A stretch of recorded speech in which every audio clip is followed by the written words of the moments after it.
அனைவருக்கும் இனிய காலை வணக்கம்.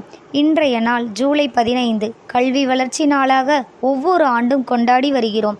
கல்வி வளர்ச்சி நாள் என்பது தமிழ்நாடு முன்னாள் முதலமைச்சர் காமராஜர் அவர்களின் பிறந்த நாளான ஜூலை 15ஆம் நாள் அன்று கொண்டாடப்படுகிறது. அல்ல அல்ல குறையாத அட்சய பாத்திரம்தான் கல்வி.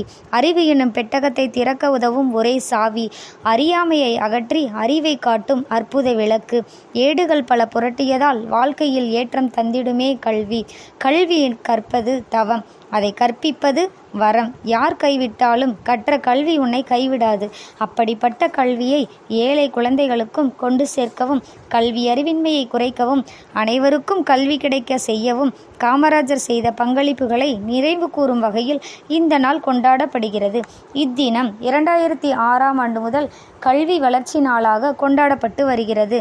கல்வி வளர்ச்சி நாளின் முக்கிய நோக்கம் கல்வியின் அவசியத்தை மக்களிடையே பரப்புவதும் மாணவர்களை பள்ளிக்கு வரவழைப்பதும் ஆகும். மனிதருள் மாணிக்கம், பெருந்தலைவர், கர்மவீரர் என்று புகழப்பட்டவர்.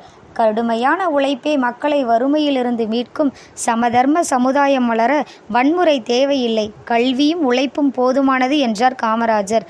கல்வியில் சிறந்த தமிழ்நாடு என்ற பாரதியின் வரியை உண்மையாக்க இரவும் பகலும் பாடுபட்டவர் காமராஜர்.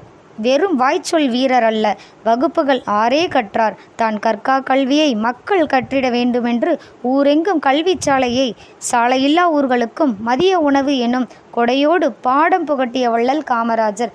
தமிழ்நாடு என்ற பெயர் வரலாற்றில் இடம்பெறும் போதெல்லாம் தலைவன் என்று இவர் பெயரும் இடம்பெறும். தனக்கென்ன எதுவும் சேர்த்து கொள்ளாமல் தமிழ்நாட்டிற்காக தன்னையே அர்ப்பணித்தவர். தமிழகத்தை 9 ஆண்டுகாலம் ஆட்சி செய்த இவருடைய காலம் தமிழக அரசியல் வரலாற்றில் பொற்காலமாகவே கருதப்படுகிறது. சுதந்திரத்திற்காக 9 ஆண்டுகள் சிறை, 3 முறை முதலமைச்சர், 5 முறை எம்எல்ஏ, 4 முறை எம்பி, 12 வருடம் தமிழக காங்கிரஸ் தலைவர், 5 வருடம் இந்திய காங்கிரஸ் தலைவர், 12,000 பள்ளிகளை கட்டிய ஒரே தலைவர். பள்ளி குழந்தைகளுக்கு இலவச மதிய உணவு திட்டத்தினை ஏற்படுத்தி ஏழை எளிய மக்களின் கல்வியில் முன்னேற்றத்தினை ஏற்படுத்தியவர். ஏழைகளுக்கு நல்லது செய்த அவரின் தன்னலமற்ற தொண்டிற்காக இந்திய அரசு அவரை பாராட்டும் வகையில் அவரின் மறைவுக்கு பின்னர் 1976ஆம் ஆண்டு பாரத ரத்னா விருதை வழங்கியது. படிக்காத மேதையான இவர் சட்டங்கள் பல கற்றதில்லை, பட்டங்கள் பல பெற்றதில்லை, திட்டங்கள் பல கோடி தந்திட்ட அறிவு பெட்டகமே காமராஜர். இன்றைய நாளில் காமராஜரை நினைவு கூறி கல்வி வளர்ச்சி நாளை கொண்டாடுவதில் நாம் அனைவரும் பெருமிதம் கொள்வோம். நன்றி.